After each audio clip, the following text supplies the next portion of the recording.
નમસ્કાર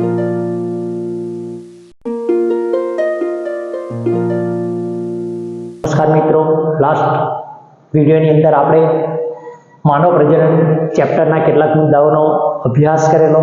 અહીંયા માનવ પ્રજનનના બાકી રહેલા મુદ્દાઓ જે પૈકી કેટલાક મુદ્દાઓને આપણે આ વિડીયોની અંદર આપણે ચર્ચા કરીશું.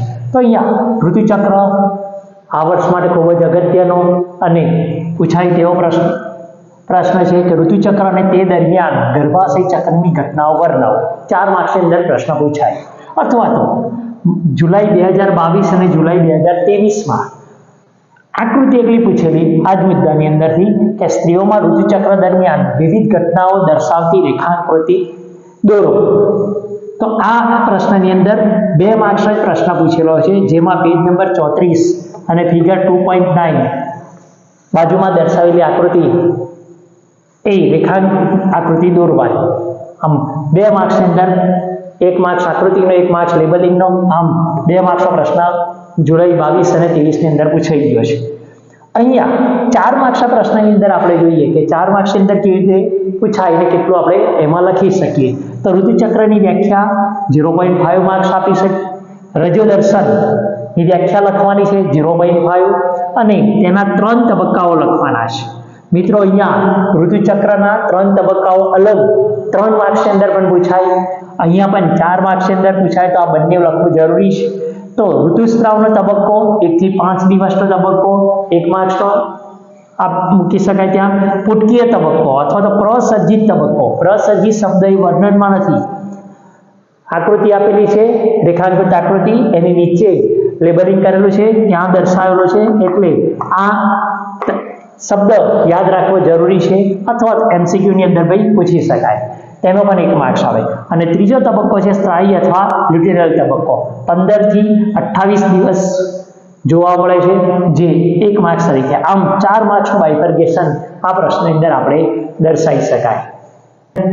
ચેપ્ટરનું બીજા મુદ્દા વિશે આપણે અહીંયા ચર્ચા કરીએ તો માદા પ્રજનન તંત્ર દર્શાવતા છેદની આકૃતિ દોરી અને વર્ણન કરો. 4 માર્ક્સનો પ્રશ્ન માર્ચ 2022 અને એપ્રિલ 2020 ની અંદર પૂછાઈ ગયો છે. તો અહીંયા બાયફર્ગેશન કરીએ તો માદા પ્રજનન તંત્રની આકૃતિ દોરીએ 2 માર્ક્સ અને વર્ણન 2 માર્ક્સના થાય. મિત્રો આકૃતિ પેજ નંબર 29 પર ફિગર 2.3b માં દર્શાવેલી છે, જે દોરવાની છે. આકૃતિ દોરીએ તેનો 1 માર્ક્સ અને નામ નિર્દેશ કરીએ તેનો 1 માર્ક્સ. આમ 2 માર્ક્સની આકૃતિ દોરવાની છે, 2 માર્ક્સ વર્ણનના આવે. તો આ વર્ણનની અંદર આપણે દર્શાવીએ કે માદા પ્રજનન તંત્રનું સ્થાન લખીએ તો નિતંબ પ્રદેશની અંદર જોવા મળે છે. કાર્યોમાં અંડકોષનું નિર્માણ કરે છે, સાથે સાથે માદા જાતિ અંતઃસ્રાવનું નિર્માણ કરે છે. ઉપરાંત અંડકોષ પાતની ક્રિયા, ફલન, ગર્ભધારણ, જન્મ અને બાળ સંભાળ જેવી ક્રિયાઓમાં પણ મદદરૂપ માદા પ્રજનન તંત્ર દર્શાવે છે. આ ઉપરાંત તેમાં સમાવિષ્ટ અંગોના માત્ર નામ લખીશું, નહીં તો પ્રશ્ન વધારે લાંબો થઈ જશે. અહીંયા તો મુખ્ય પ્રજનન તરીકે અંડપિંડ જોવા મળે છે. અંડપિંડના આકૃતિ અને તેના વિશેનું વર્ણન અલગ 2 માર્ક્સની અંદર પ્રશ્ન પૂછી શકાય. આ ઉપરાંત માદા સહાયક નલિકાઓ, અંડવાહિની, ગર્ભાશય, યોનિ માર્ગ, આ 3 આપણે અહીંયા શબ્દોથી દર્શાવીશું. મિત્રો માદા પ્રજનન તંત્રની છેદની આકૃતિ દોરી અને ગર્ભાશય અથવા કુખનું વર્ણન કરો. આ પ્રશ્ન પણ બોર્ડની અંદર પૂછાઈ ગયેલો છે, એટલે આકૃતિ દોરવાની અને માત્ર ગર્ભાશયનું વર્ણન કરવાનું. આજે જે 4 માર્ક્સની અંદર પ્રશ્ન હતો. આ ઉપરાંત બાહ્ય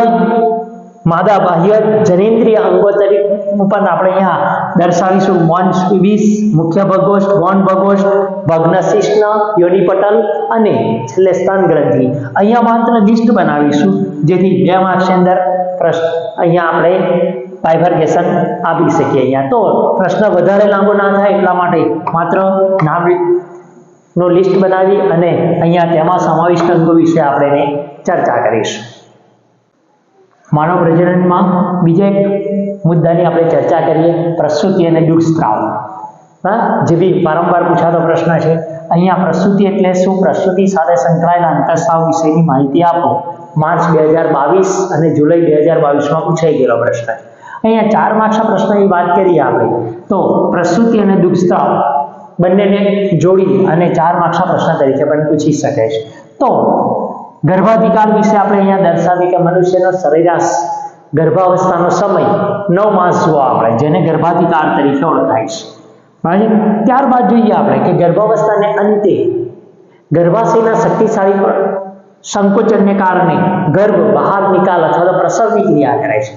ગર્ભની પ્રસવની આ ક્રિયાને આપણે પ્રસૂતિ કહીશું. વ્યાખ્યા દર્શાવીએ 1 માર્ક્સ આપણને પ્રાપ્ત થાય. ત્યાં પ્રસૂતિ માટેના જે સંકેતો છે તે પૂર્ણ વિકસિત ગર્ભ અને જરાયુ દ્વારા પ્રાપ્ત થાય છે, જે ગર્ભના હળવા સંકોચનને પ્રેરે છે, જે ક્રિયાને આપણે ગર્ભ નિકાલની પરાવર્તી ક્રિયા કહીશું. મિત્રો અહીંયા સુધીનું વર્ણન કરીશું આપણે તો 2 માર્ક્સ થાય.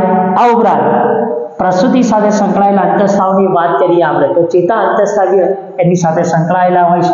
અહીંયા માતાના પિત્યુટરી ગ્રંથિમાંથી ઓક્સિટોસિન અંતઃસ્રાવનો સ્ત્રાવ થાય છે, જે ગર્ભાશયના સ્નાયુઓ પર અસર કરી અને ગર્ભાશયના સંકોચનને પ્રેરે છે. તો અહીંયા ઓક્સિટોસિન સંકોચનને પ્રેરશે, ત્યારે જેમ જેમ સંકોચન થશે તેમ તેમ ઓક્સિટોસિનનો સ્ત્રાવ થશે. આમ ઓક્સિટોસિનનો સ્ત્રાવ અને સંકોચનની બંને ક્રિયાઓ વચ્ચે પરાવર્તી ક્રિયા થશે.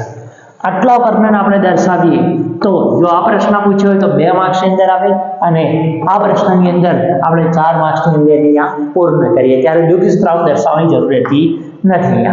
દુગ્ધ સ્ત્રાવની વાત કરીએ આપણે તો દુગ્ધ સ્ત્રાવની ક્રિયા એ ગર્ભાવસ્થા દરમિયાન જ સ્તન ગ્રંથિઓના વિભેદીકરણને કારણે જોવા મળે છે અને બાળકના જન્મ બાદ દૂધનો સ્ત્રાવ કરી બાળકના પોષણ માટે મદદરૂપ થાય છે. તો દૂધ સ્ત્રાવ શરૂઆતના દિવસોમાં દૂધના સ્ત્રાવ જે સ્તન ગ્રંથિઓ દ્વારા થાય તેને કોલેસ્ટ્રોમ તરીકે, એટલે કોલેસ્ટ્રોમ શબ્દનો અહીંયા ઉલ્લેખ કરવાનો આપણે. આમ દૂધ સ્ત્રાવ નું વર્ણન કરીએ. આમ બંને પ્રસૂતિ અને દુગ્ધ સ્ત્રાવ બંનેના સંયુક્ત રીતે પૂછાતા પ્રશ્નની અંદર આપણે 4 માર્ક્સ આ રીતે પ્રાપ્ત કરી શકીએ.